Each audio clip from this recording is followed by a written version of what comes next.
Okay, today finds me working on my compost piles, and it's been 7 days since I've done a video of my compost tumbler, and I'll show you that in just a moment.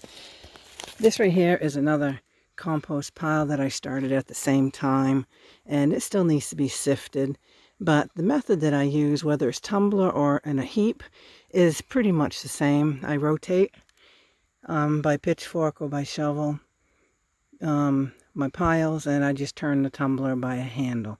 And this is all ready to sift. We had some really hard rains last night, so I'm going to wait a little bit. And this is just filled with worms, and look how crumbly and beautiful that is.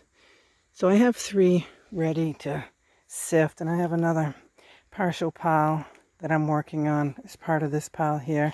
And I've already tried to sift one pile, but it was too wet, and I knew it was, but I tried anyways. We have some scragglers. We have some paper that didn't decompose, and that's probably a baby wipe. Some foil, some bits of cardboard, some leaves, some twigs, and unfortunately there's a worm right there that's kind of stuck, so I have to salvage him for a second. Yeah, this worm is probably not going to make it. When I was sifting, it got caught in one of these cross sections here, and I pretty much cut them in half. He was just holding on by a thread. This section here, pointing at the tip of my thumb, is the reproductive section, that little bulge, and this right here is the tail end, and this right here, this tail end section will die, but there is a slight chance that this reproductive section, which holds the hearts and all that stuff, that has a chance of survival if I put it in a good atmosphere, and hopefully it didn't damage too awful much. But this other one here, I'll just put in the compost and let them decompose.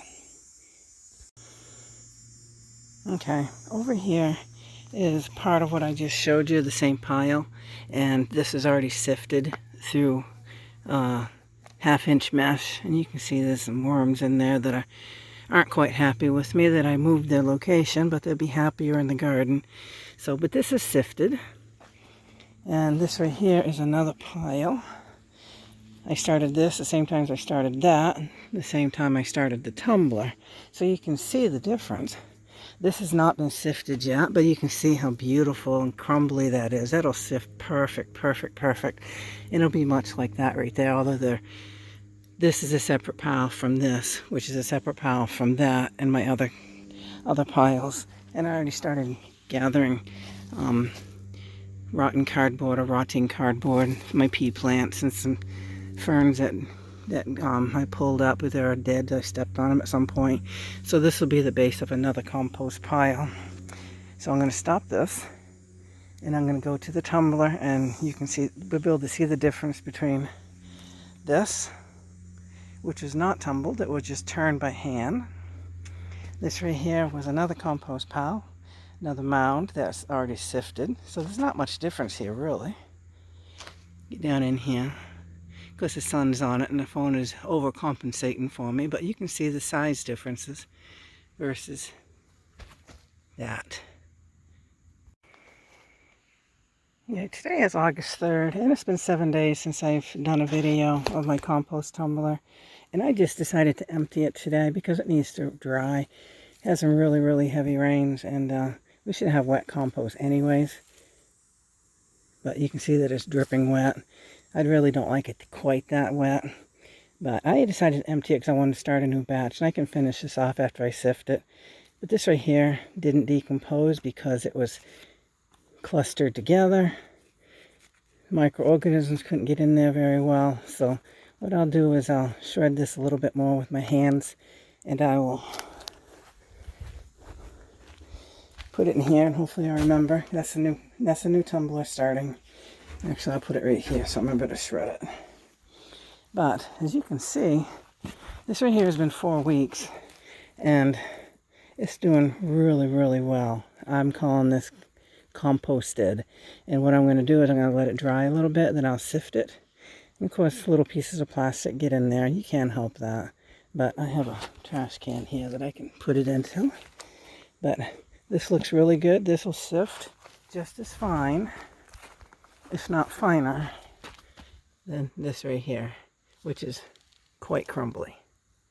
So 4 weeks in a tumbler, and you saw how I started compared to starting this at the same time.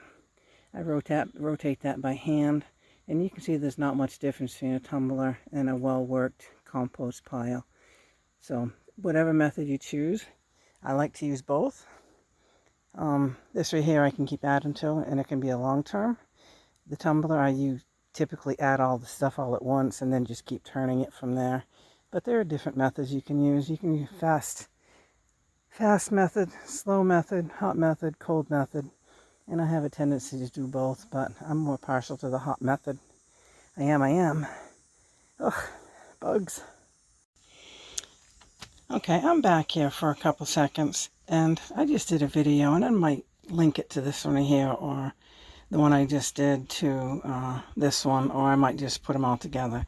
I just showed you that I thought this was a piece of cardboard that was folded up on top of each other, so the microorganisms couldn't get in there and break it down. The oxygen couldn't get in there and help with that process either. But as I went to shred this into smaller pieces to start a new compost tumbler, I opened it up and realized that it was an Amazon bag. And when it's dry, I never noticed these little sections here that add padding and maybe even stability to the paper. I don't know. But I am looking at this, and it is almost like tiny beaded styrofoam mixed with something, mixed with paper maybe? I don't know. I don't know if that will break down or not, so something I'm going to keep in mind. And you can see it right there. That looks like styrofoam and paper mixed together into little blotches. And it's all through this Amazon bag. So I'm going to shred this. I'm going to shred this one. And I'm going to leave this one whole. And I want to see each week that I tend to this and look at it to see how it is. I want to keep an eye on these spots and see if they're biodegradable or if they're just using it as less plastic. Even though if it will break down slower over time, or if it will break down at all, I don't know. I'm thinking it will, because it feels more like a paper styrofoam combination. But I don't know. We'll see. We'll see.